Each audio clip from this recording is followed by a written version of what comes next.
Good morning, everyone. I am Anu Sharma, Assistant Professor in NGF College of Engineering and Technology. Today I'll teach you probability and stochastic process.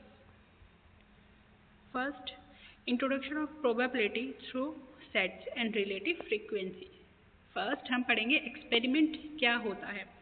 तो कोई भी एक जो random experiment होता है वो कोई एक एक्शन होता है या फिर एक आप बोल सकते हो कि प्रोसेस होता है जिसमें कई सारे पॉसिबल आउटकम्स होते हैं, जिसके अंदर कई सारे पॉसिबिलिटीज़ आपकी आती हैं। जो एक्सपेरिमेंट जो होते हैं आपके वो कौन कौन से, आपने एक कॉइन उछाला, जब वो कॉइन को उछालोगे तो उसमें दो पॉसिबिलिटीज़ होंगी, मीन्स दो पॉसिबल आउटकम्स होंगे, या तो उस पर हेड आएगा या फिर उस पर टेल्स आएगा।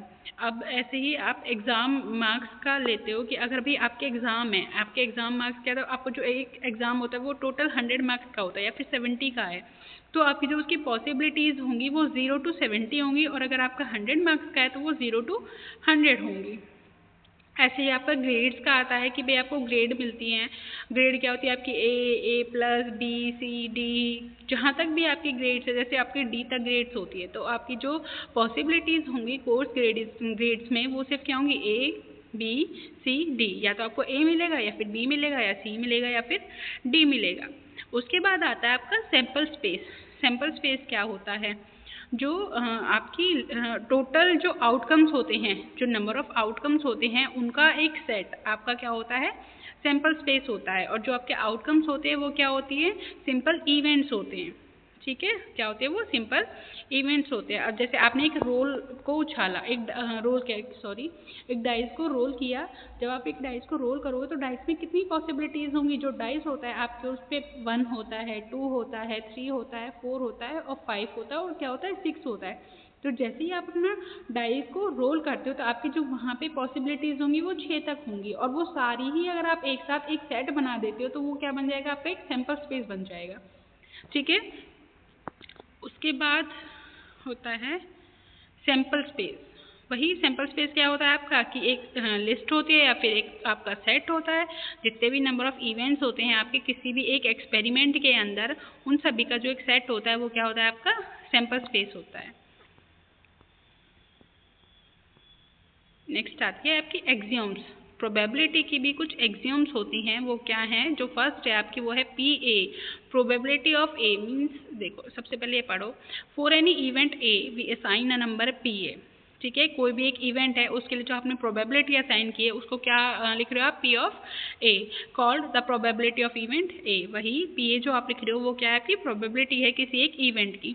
This number satisfy the following 3 conditions. तो वो जो आपकी प्रोबेबिलिटी होगी उस इवेंट की, वो इन तीनों चीज़ों को सेटिस्फाई करेगी। जो आपकी 3 कंडीशंस है उसको सेटिस्फाई करेगी। फर्स्ट कंडीशन क्या है कि आपकी जो प्रोबेबिलिटी होगी ए की वो या तो ग्रेटर होगी या इक्वल होगी 0 के, मीन्स वो नॉन नेगेटिव होगी, वो नेगेटिव नहीं होगी। सेकंड है जो आपकी प्रोबेबिलिटी आपकी होल सेट की वो क्या होगी, यूनिटी, मीन्स पी ऑफ ए जो होगी वो इक्वल किसके होगी, 1 के। अगर आपका ए इंटरसेक्शन बी, मीन्स कोई एक इवेंट है ए और कोई है बी, अगर वो आपका 5 होता है, मीन्स उनमें कोई भी जो कॉमन चीज़ नहीं होती है, देन जो आपका P होगा A यूनियन B का, वो क्या हो जाएगा, P A plus P of B. P A union B क्या, ए यूनियन बी क्या है, जो ए में है इवेंट्स वो और बी में है वो, तो यूनियन में तो वो सारे आते हैं, उनकी जो प्रोबेबिलिटी होगी वो किसके इक्वल होगी, पी ऑफ ए, मीन्स जो ए की प्रोबेबिलिटी होगी प्लस और जो बी की प्रोबेबिलिटी होगी वो। ठीक है, नेक्स्ट है आपके इवेंट्स क्या होते हैं। इवेंट्स की जो प्रोबेबिलिटी होती है वो क्या होती है, देखो, the probability of an event is the sum of probabilities of the simple event that constitute the event. उसका एग्जांपल देखो, हमने एक जो डाई है उसको उछाला। जब आप डाई को उछालोगे तो क्या आपकी जो सैम्पल स्पेस मिलेगी, मीन्स जो आउटकम्स होंगी आपकी क्या होंगी, वो 1 to 6, या तो 1 आएगा या 2 आएगा या 3 या 4 या 5 या 6। तो आपका जो सैम्पल स्पेस बन जाएगा वो क्या बन जाएगा, 1 2, देखो आपका सैम्पल स्पेस ये बन जाएगा।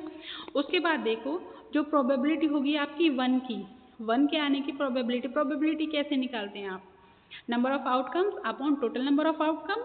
तो 1 को निकालने के लिए जो आपकी प्रोबेबिलिटी होगी 1 की, वो क्या होगी, 1 की, भाई 1 तो एक ही बार आ सकता है, और जो आपकी टोटल है वो कितनी है, 6, तो क्या बन जाएगा, 1/6। 6। ऐसे ही P ऑफ 2, प्रोबेबिलिटी ऑफ 2 निकाल रखी है, प्रोबेबिलिटी ऑफ 3, प्रोबेबिलिटी ऑफ 4, 5, 6, इनकी सभी की जो पॉसिबिलिटीज़ होंगी वो क्या होंगी, एक एक बार, है ना, 1/6।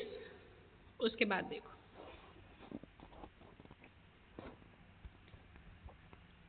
थैंक यू, इतना ही है।